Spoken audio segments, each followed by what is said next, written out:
This is Newsmax TV. I'm Ashley Martilla. We're joined by Matthew Spaulding of the Heritage Foundation.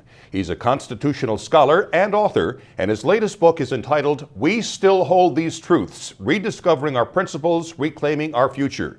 In the book, he details the core principles of America, how they are under attack by liberals, and he suggests a strategy to recover them. Welcome to Newsmax, Matthew. Great to be with you. Let's talk about the very controversial healthcare reform legislation passed by the House and Senate. Now, critics say it was written by liberals for liberals. We understand control of healthcare by the left is not something that started with Hillary Care or Obamacare, but has a deep-seated history. Would you kindly explain that for us? No, that's right. You have to understand that modern liberalism itself grows out of progressivism, which goes back about 100 years. The first federal healthcare legislation was introduced in the 1912 Progressive Platform. This is something the left has been constantly trying to go back to. FDR talked about it. Obviously, Hillary Clinton talked about it as well. It's part of a larger agenda to shape large segments of American society and its economy, and now healthcare as an industry, and put it under the administrative state, or the bureaucracy as we would call it today. And this piece of legislation is a classic example of that. 1/6 of the American economy will now be placed under essentially unelected bureaucrats to run for us, and we're going to have to participate in that. The Republicans say there are several provisions in the healthcare reform bill that are unconstitutional. Let's discuss some of those. Senators Orrin Hatch and John Ensign target the mandate that every American purchase health insurance or face a steep IRS penalty. Democrats say they can do that under the Commerce Clause or General Welfare Clause. Please give us your take on the mandate. The mandate is probably the clearest and most unconstitutional specific aspect of the health care bill. Let's think about this for a moment. They're saying that under the United States Constitution, Congress has the power to require an individual who is doing nothing, mind you, to purchase health care. That's to say that Congress can force someone to be involved in a contract for which they are choosing to do nothing. That is not regulating commerce. There's no commerce involved in that. They've chosen to not be participating. If we say that the Commerce Clause includes that kind of non-activity, there's a radical expansion of that clause of the Constitution, which is to say that Congress can do anything. It would be radically unlimited. This is completely unprecedented. And even if you look at the recent cases of the Supreme Court, which see a broader view of the Commerce Clause, even if you look at it that way, this aspect of the legislation, I think, clearly violates even current Supreme Court jurisprudence on this question. The special deal that Nebraska Senator Ben Nelson cut with Harry Reid, in essence subsidizing Medicaid recipients in his state only at the expense of the other 49. Now, 13 Republican attorneys general are lining up to challenge that. Do they have a case, do you think? The Nebraska Compromise is clearly constitutional suspect. First, we need to step back and just kind of laugh at it for a moment. It is so blatantly controversial in a sense of an old Tammany Hall way of doing politics, and it's come out very clearly here. It's a great example of how Congress generally operates in a way that I think does violate the spirit of the Constitution, left and right. I mean, in normal intercourse, we would call this bribery. In Congress, this is called how legislation is done. But let's get to the specifics for a moment. The claim here is that by forcing 49 states to pay for something, in this case Medicare, and exempting forever a particular state, Nebraska, this is a constitutional violation. I think the particulars in this case are actually kind of difficult, but they're there. It's really mostly a violation of the General Welfare Clause. Congress cannot do something like this in terms of spending money in a way that is not uniform with the other states. But having said that, there's also just a general violation all over the place, which violates the general notion that the states have equal standing in the country through the Constitution. Whether we look at various clauses about their existing powers of states or how they're treated through taxation, spending, capitation, whatever it might be. A case can be made. I think it should be pushed. More so, I think this actually points to a general disregard of Congress about how the Constitution ought to shape how they make their laws. How about the language in the overhaul bill that says certain parts of it cannot be later repealed or amended? Does that pass constitutional muster? Now, here, this is actually a very interesting example. There's a provision in the law which says this provision can't be changed essentially by future Congresses except with a supermajority. It actually changes the rules of the Senate and the House in order to restrict them. what this does is effectively tries to bind future Congresses.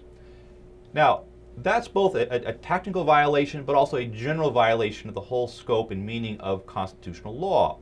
The notion of a constitution, and of the rule of law for that matter, is that what a legislature does cannot bind the future, in the same way you can't pass what are called ex post facto laws to change the past. The notion, the audacity of putting something in to prevent this ever from being changed, repealed, amended, is a violation of the Constitution, but is also just insulting to the way that a constitutional rule of law system operates.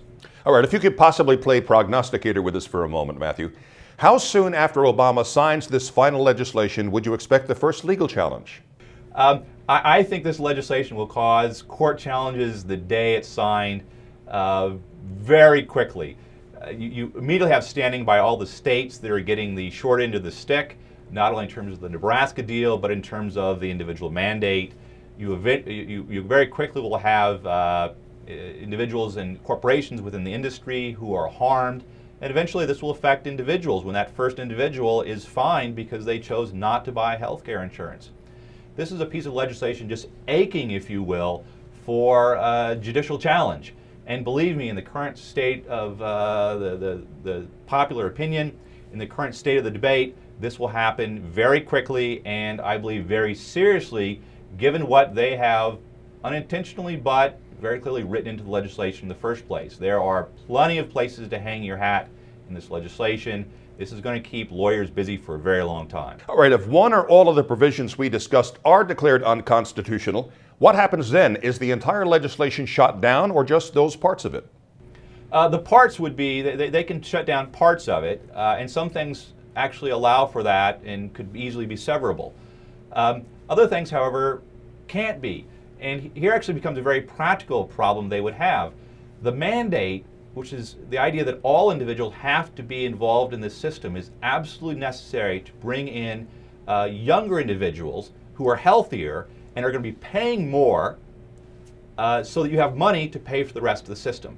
That is, the mandate is an actual practical necessity to make the system work.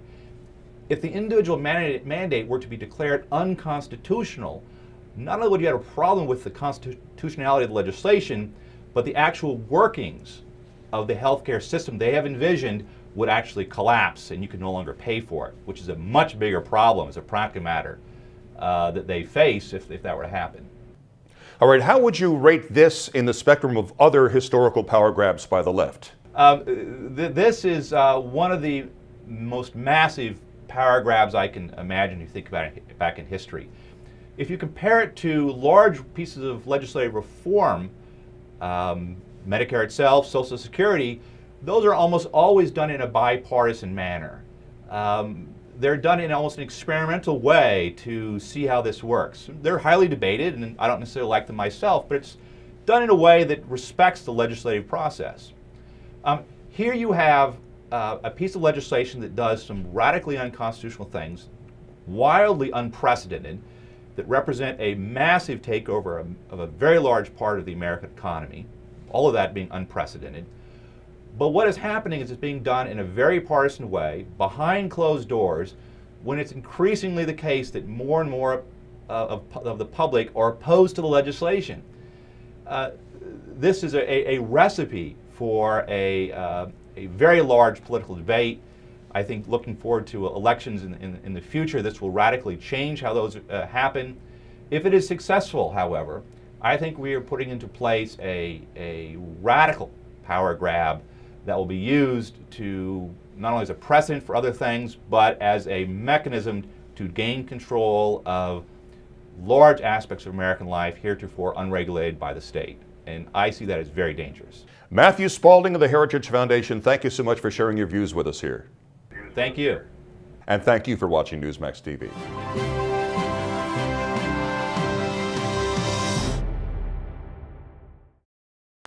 Sarah Palin's new book, Going Rogue in American Life, will be released on November 17th. You can be among the first to get your copy. Check out our incredible free offer for Sarah's new book. Just go to Newsmax.com and click on the top banner for this great offer. Act today.